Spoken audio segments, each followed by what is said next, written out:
ছেলে ইসমাইল এবং তার বিবি হাজেরাকে ওই জঙ্গলে নির্বাস দিয়ে আসলেন। যে জঙ্গলে মানুষের ব্যবস্থা নাই, খাদ্যের ব্যবস্থা নাই, পানির ব্যবস্থা নাই, ইয়ামনের বাদশাহ সেনাবাহিনী পাঠায় দিয়েছে জঙ্গলকে আবাদ করার জন্য। জঙ্গল আবাদ করার জন্য ইয়ামান থেকে ইয়ামানের বাদশাহ সেনাবাহিনী পাঠায় দিয়েছে। শুনেছি নবীর ছেলে আসছে, নবীর বিবি আসছে, তাহলে এদেরকে একটু সম্মান করা দরকার, এদের টাকা খাওয়ার ব্যবস্থা করা গিয়েছে প্রয়োজন। এই জন্য ইয়ামানের বাদশাহ জঙ্গলকে আবাদ করে দিন। ইব্রাহিম দোয়া করলেন জঙ্গলে আবাদ করিয়া জনগণের ব্যবস্থা করা যায়। কে দোয়া করছিল? ইব্রাহিম আলাইহিস সালাম দোয়া করছিলেন। জঙ্গল আবাদ হয়ে গেছে, মানুষ বসবাস করার ব্যবস্থা হয়ে গেছে। আস্তে আস্তে বসবাস করতে লাগলো, মানুষের ব্যবস্থা হয়েছে। এইদিকে বিবি হাজেরা এবং শিশু বাচ্চা ইসমাইল আলাইহিস সালামকে নবী ইব্রাহিম আলাইহিস সালাম যে খাদ্য দিয়েছিলেন, কিছুদিন হয়েছে খেজুর শেষ, পানিও শেষ, খেজুর নাই, পানিও নাই। হযরত ইব্রাহিম আলাইহিস সালাম খেজুর এবং পানি দুটোটা রাখিয়া যখন গেছেন, কিছুদিন পরে শেষ হয়ে গেছে। এবার ইব্রাহিম আলাইহিস সালামের রাখিয়ে দেওয়া খেজুর এবং পানি শেষ হওয়ার পর বিবি হাজেরা দেখতেছে যে বুকের স্তনের দুধ পর্যন্ত শুকিয়ে গেছে। নিজের জিহ্বা শুধু পানি পানি করতেছে, বাচ্চা পানির কারণে ছটফট করতেছে, পানি না পাইলে মারাই যাবে।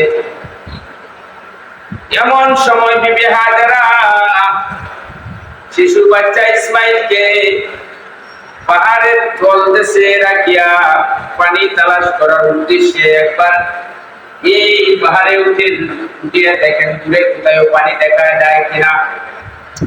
আরেকবার ওই পাহাড়ে উঠিয়ে দূরে দেখেন কোথাও পানি পাওয়া যায় কিনা। এইভাবে এই পাহাড়ে এক চক্কর, ওই পাহাড়ে এক চক্কর দিতে থাকলেন। চক্কর দিতে দিতে 7টা চক্কর দিয়েছে। 7 চক্করের পরে বিবি হাজেরা শুনে যে পাহাড়ের তলদেশে যে জায়গায় শিশু ইসমাইলকে রাখিয়া গেছিলেন, ওই জায়গা থেকে গড়গড়ানিতে শব্দ হইতেছে।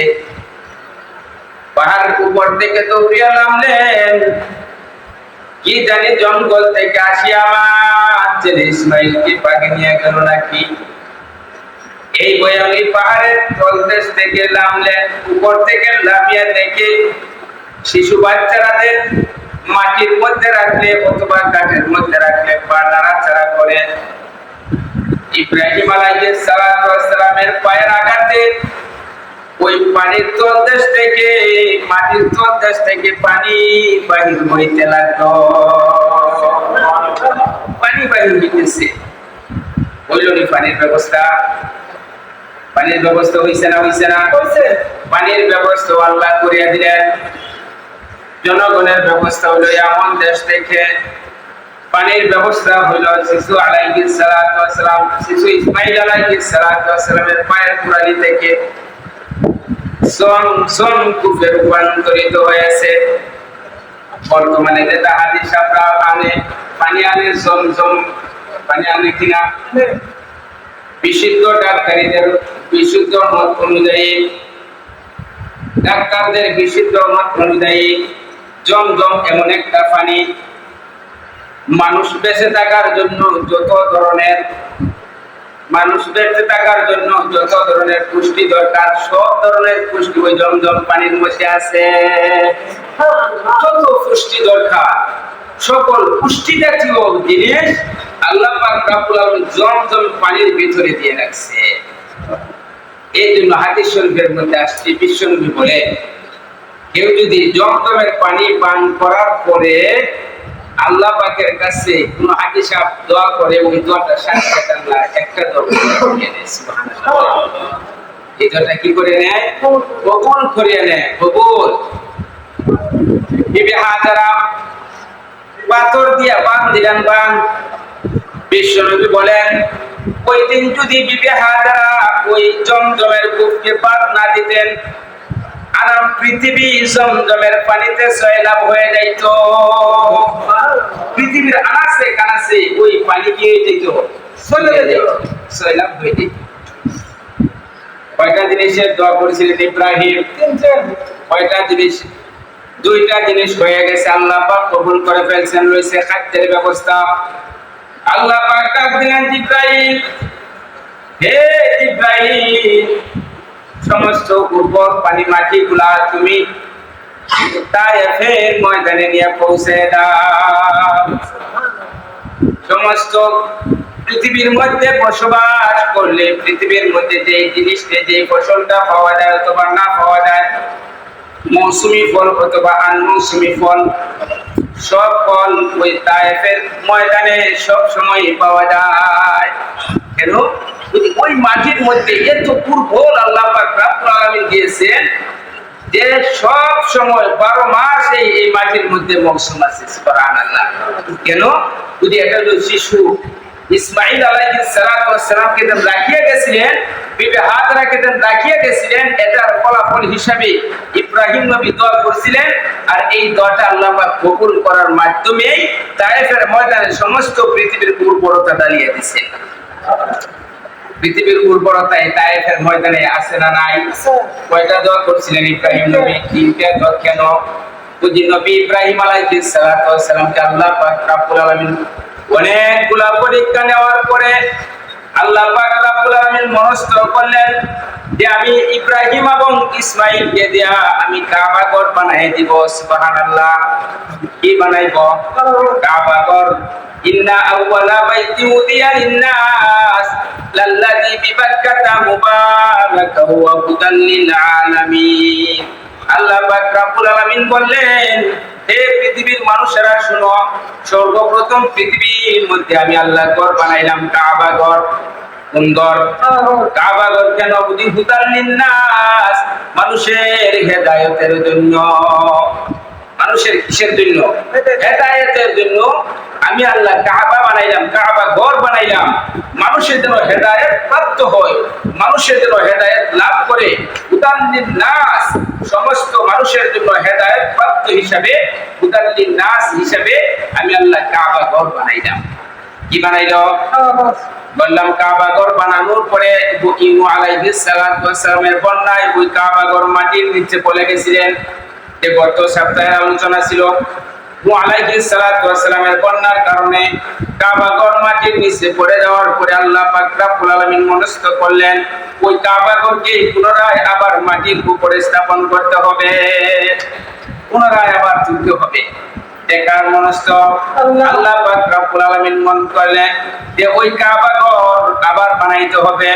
তখন তো কাবা ঘর যাকে ইচ্ছা তাকে দিয়ে বানানো যায় না। এই জন্য আল্লাহ পাক রব্বুল আলামিন বাছাই করলেন দুইজন মানুষকে। একজন হইল নবী আর একজন হইল নবী। উনিও নবী, ইসমাঈল আলাইহিস সালাম নবী। ইসমাঈল কি নবী?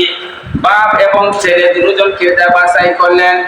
বাছাই করার পরে পূর্বে আল্লাহ পাক রব্বুল আলামিন দুজনকে অনেকগুলা পরীক্ষা নিলেন। কি দিলেন? পরীক্ষা। কেন? এই দুজন কি এটা উপযুক্ত কিনা কাবা ঘর বানাইবে? তারা কি কাবা ঘর বানানোর উপযুক্ত? তারা কি সেই উপযুক্ত হইতে পেরেছে? এই জন্য আল্লাহ পাক রব্বুল আলামিন অনেকগুলা পরীক্ষা নিলেন। এর মধ্যে এটাও একটা পরীক্ষা যে ইসমাঈল আলাইহিস সালাতু ওয়াস সালামকে ছোট অবস্থায়, শিশু অবস্থায় আল্লাহ পাক রব্বুল আলামিন বললেন ওই কাবা ঘরের মধ্যে জঙ্গলের মধ্যে তুমি নির্বাস দিয়ে আসো। হযরত ইব্রাহিম আলাইহিস সালাতু ওয়াস সালাম যখন কাবা ঘরকে জঙ্গলের মধ্যে নির্বাস দিয়ে আসলেন, ইসমাঈলকে কাবার প্রান্তরে যখন নির্বাস দিয়ে আসলেন, আল্লাহ পাক রব্বুল আলামিন দেখলেন ইব্রাহিম আলাইহিস সালাতু ওয়াস সালাম ওই পরীক্ষায় 1 নম্বরে পাস হয়ে গেছেন। সুবহানাল্লাহ। কয় নম্বরে পাস হইছেন? 1 নাম্বার। এবার আল্লাহ পাক রব্বুল আলামিন আরেকটা পরীক্ষা নিলেন। আল্লাহ পাক রব্বুল আলামিন বললেন, হে ইব্রাহিম, ইব্রাহিমকে স্বপ্নে দেখাইলেন। স্বপ্নে ইব্রাহিমকে স্বপ্নে দেখালেন, ইন্নি আবাতি আবাতি ইন্নি ইয়া বুনাইয়া ইন্নি রাআইতু আহাদা ইয়া বুনাইয়া, হে আমার বৎস, আমি স্বপ্নে দেখেছি তোমাকে, ইন্নি আকবারুকা ফানজুর মাদা তারা, হে আমার ছেলে, আমি স্বপ্ন দেখেছি তোমাকে আমি জবাই করতেছি। সুবহানাল্লাহ বলেন, কি করতেছি? ইয়া বুনাইয়া ইন্নী আতবাউকা ফানজুর মাযা তারা, হে আমার বৎস, হে আমার ছেলে, আমি স্বপ্নে দেখতেছি, আমি নবী ইব্রাহিম স্বপ্নে দেখলাম তোমাকে আমি জবাই করতেছি। কি করতেছি? ফানজুর মাযা তারা, এতে তোমার অভিমতটা কি? ছেলের কাছে জিজ্ঞাসা করলো, আমি নবী দেখলাম স্বপ্নে, এই জায়গার মধ্যে একটা মাসআলা না বললেই না হয়। প্রত্যেক নবীদের স্বপ্ন হলো ওহী। সুবহানাল্লাহ, প্রত্যেক নবীদের স্বপ্নে কি? ওহী। স্বপ্নে দুই প্রকার, ওহিয়া মাতলু, ওহিয়া গায়রা মাতলু। সরাসরি আল্লাহ পাক রব্বুল আলামিনের পক্ষ থেকে ইব্রাহিমকে পাঠিয়ে দেয়, এটা হলো ওহিয়া মাতলু। ওহিয়া গায়রা মাতলু, আল্লাহ পাক রব্বুল আলামিন বিশ্ব নবীর অন্তরে ডালিয়া দেন, ইব্রাহিম আসেন না। এটাও কি? ওহী। এটাও কি? ওহী। তাহলে বিশ্ব নবী মুহাম্মদ রাসূল সাল্লাল্লাহু আলাইহি ওয়াসাল্লাম সহ সমস্ত নবীদের স্বপ্ন ওহী।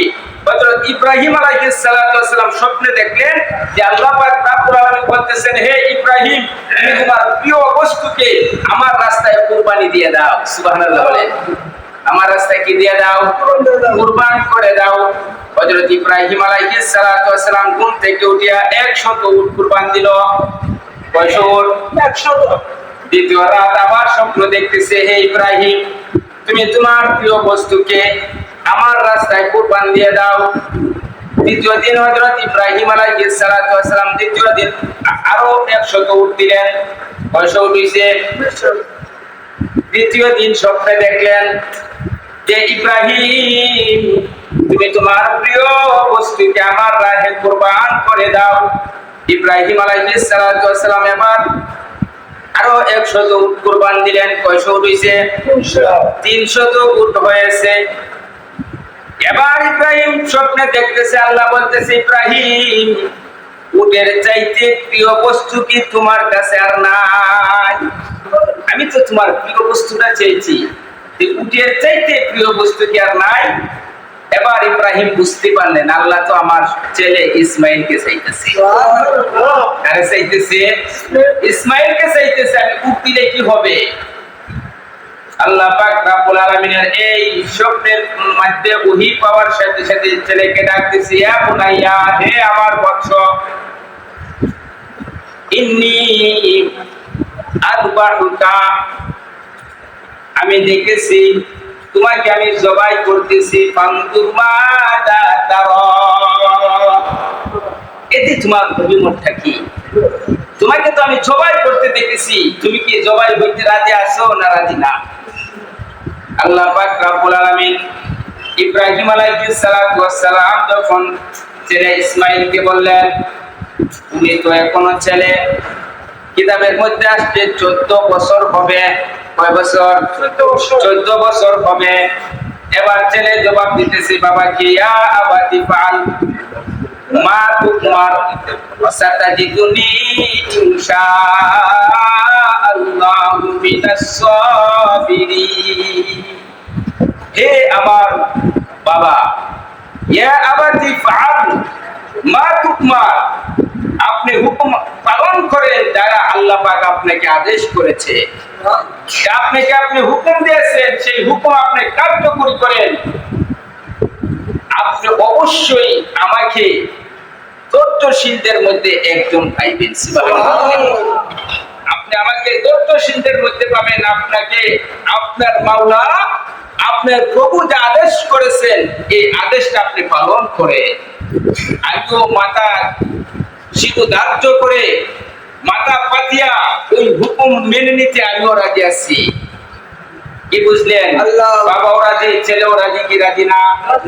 দুজন রাজি। এবার আল্লাহ পাক রব্বুল আলামিন দেখলেন দুজন রাজি। উনি বললেন, বিবি হে, ওগো হাজেরা, তুমি তোমার সন্তানকে শেষ বিদায় দেওয়ার জন্য ভালো করে সাজিয়ে দাও। আজকে তোমার ওই সন্তান আমি মিনায় নিয়ে যাব, মিনায় নিয়ে কুরবান করে দিব আল্লাহর রাহে। আমি স্বপ্নে দেখেছি তোমার সন্তানকে শেষ বিদায় তুমি দিয়ে দাও, সন্তানের সাক্ষাৎ আর তোমার হবে না। বিবি হাজেরা সুন্দর করিয়া গোসল করায়, নতুন জামা পরায় দিলেন। ইসমাইল আলাইহিস সালাতু ওয়াস সালাম যখন মিনার দিকে রওনা দিলেন, মিনার দিকে তিন জায়গায় শয়তানে ধোঁকা দিয়েছে ইসমাইলকে। কয় জায়গায়? তিন জায়গায়। হাজী সাহেব গেলে তিন জায়গার মধ্যে পাথর মারে। একটা হলো বড় শয়তান, একটা হলো মধ্যম শয়তান, একটা হলো ছোট শয়তান। তিনটা শয়তানের মধ্যে তিনটা জায়গায় এখন আর শয়তান নাই, তিনটে পিলার আছে। কি আছে?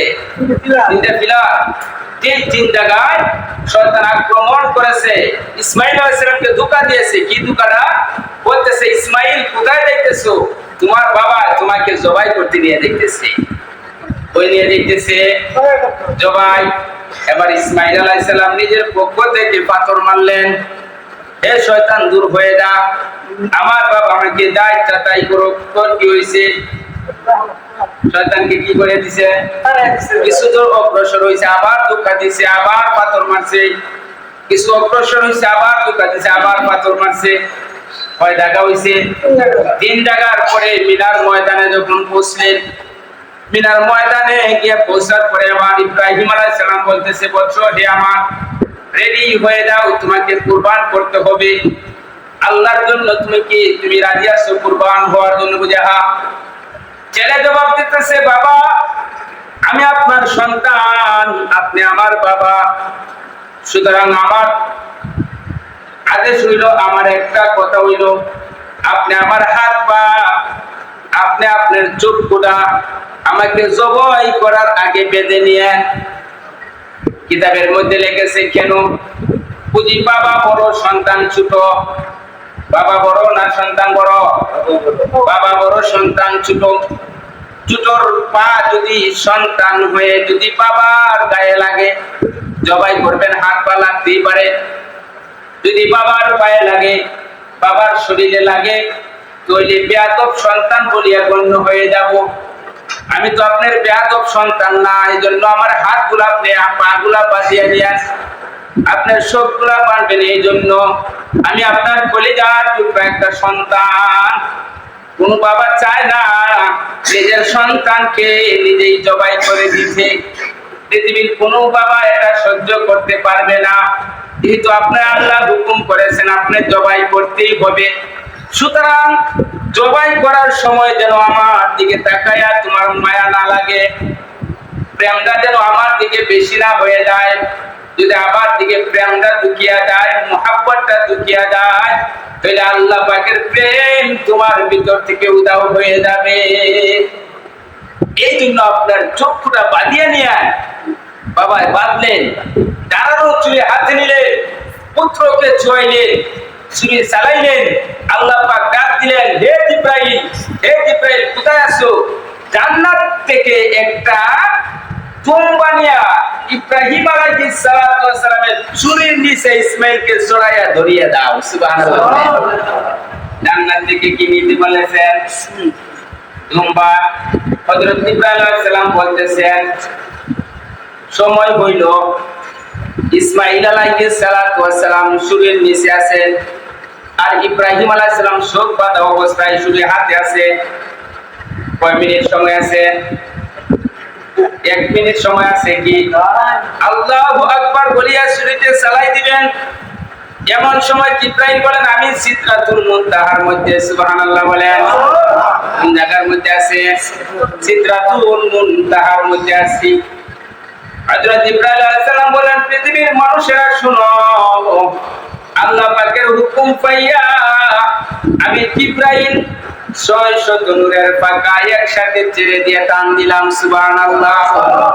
আমি একসাথে টান দিয়ে আমি জান্নাত থেকে একটা কোম্পানিয়া আমি আসিয়া দেখি মিনার ময়দানে হযরত ইব্রাহিম আলাইহিস সালাম আল্লাহু আকবার বলিয়া ছুরিটা নিতেছে চলতেছে, কোনো লাগে নাই।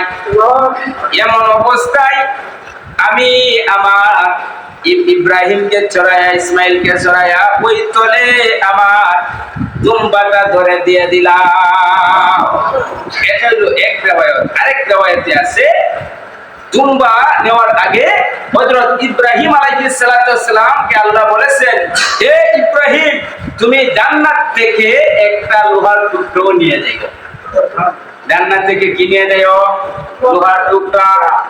লোহার টুকরাটা ইসমাইলের গায়ে ধরায় দিয়ে দাও, গলার মধ্যে রাখিয়ে দিও। যেন ইব্রাহিম আলাইহিস সালাম স্বপ্নে দেখছিলেন ছুরি চালাইছে, দেখছেন না ছুরি চালানোর কাজটা যেন শেষ হয়ে যায়। সুবহানাল্লাহ বলবেন না? কোন প্রত্যেক নবীর স্বপ্ন তো ওহী হইলে মিথ্যা হইতে পারে না। সুতরাং জান্নাত থেকে একটা লোহার টুকরো নিয়ে যাও।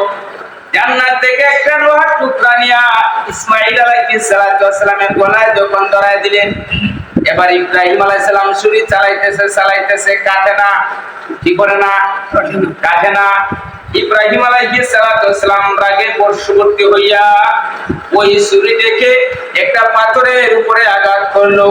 পাথরটা ছুরি দাঁড়ানো অবস্থায় থাকার কারণে দুর্গন্ধ হয়ে গেল।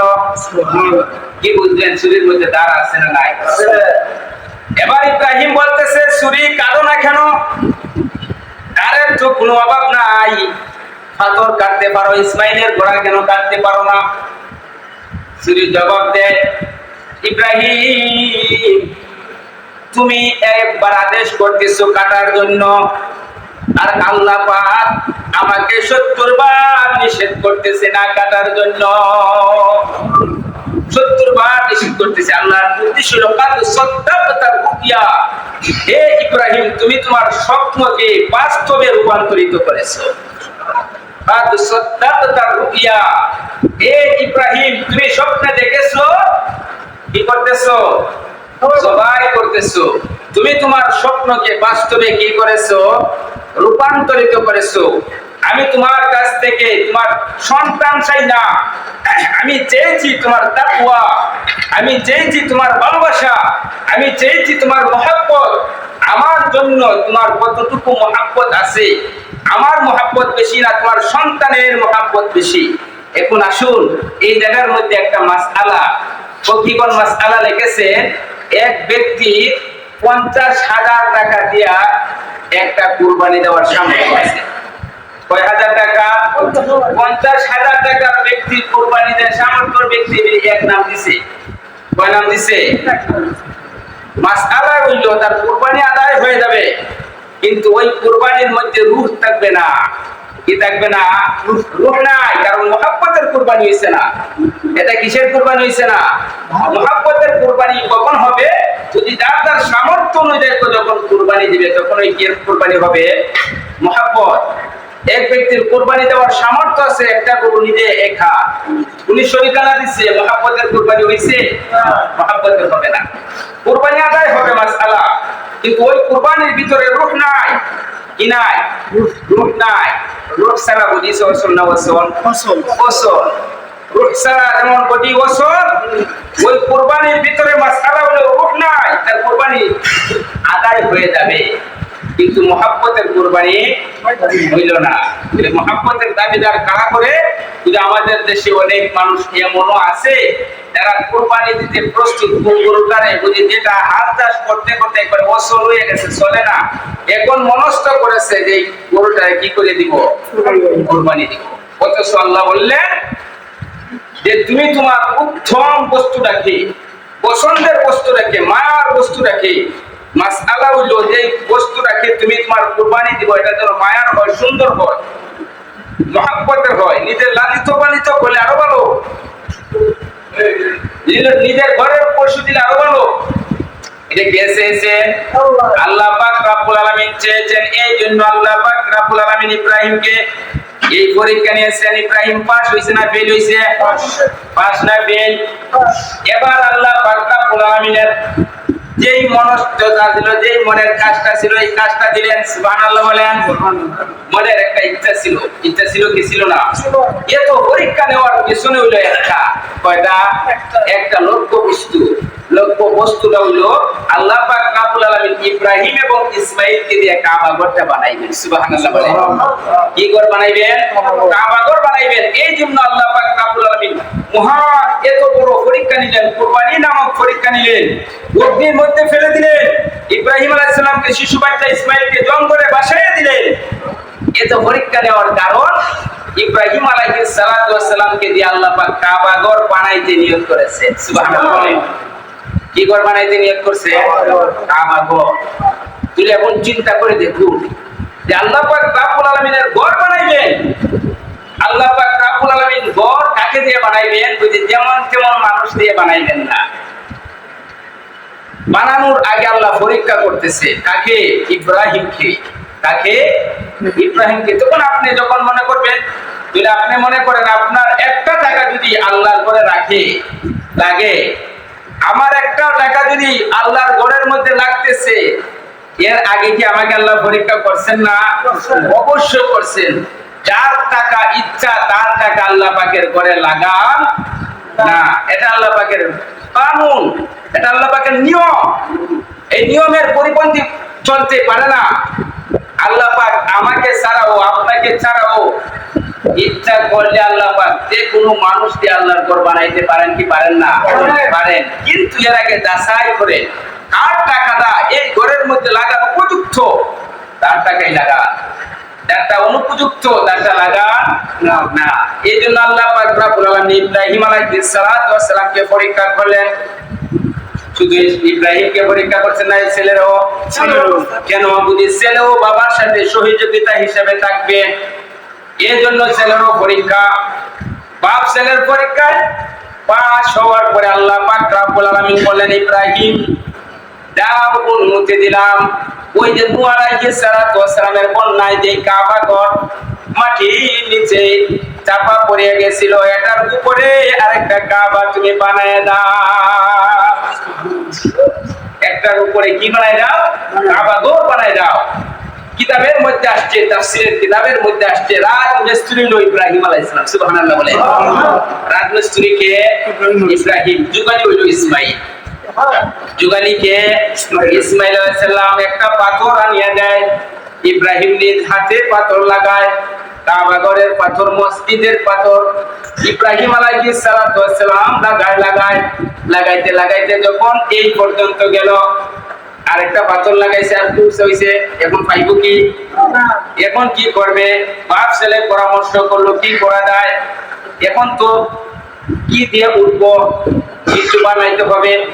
বাপ ছেলে দুজন করিয়া একটা পাথর আনিয়া উঁচা করিয়া দিলেন। সুবহানাল্লাহ বলেন। ইসমাঈল বললেন, বাবা পাথরের উপর উঠে আপনি আরেকটা ইট লাগাইতে থাকেন। ইট না পাথর? আরেকটা পাথর লাগাইতে থাকেন, এরপরের ব্যবস্থা পরে হবে। ইব্রাহিম আলাইহিস সালাম ওই পাথরের উপর উঠিয়া পাথর গুলা লাগাইতে আরম্ভ করলেন। এক একটা পাথর ইসমাঈল আলাইহিস সালাম দিতে আরম্ভ করলেন। ঘটনা হইল কি, কাবা ঘরের দেওয়াল যতই উপরে উঠে, ওই পাথর ততই উপরে উঠতেছে। পাথর উপরেই উঠতেছে, পাথরও উপরেই উঠতেছে, পাথরও উপরেই উঠতেছে।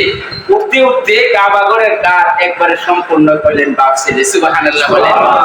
কাবা ঘরের কাজ কি করলেন? সম্পূর্ণ করলেন। এই পাথরটা এখনো আছে, যারা হাদিস সাহেব আছেন, এই পাথরটা এখনো আছে। ওই পাথরের মধ্যে ইব্রাহিম আলাইহিস সালামের পায়ের ছাপ আছে। পায়ের কি আছে? ছাপ আছে। এই পাথর এখনো বিদ্যমান আছে। কেন?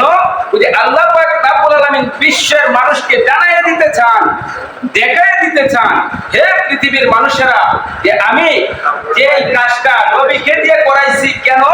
ওই যে নবীকে দিয়ে করানোর আগেও আল্লাহ পাক নবীকে কিনেছে, পরীক্ষা নিছে। কিনেছেন? পরীক্ষা নিছে। এখন আমাকে দিয়ে করান, আপনাকে দিয়ে করান, কি পরীক্ষা নেন? পরীক্ষা নেন না।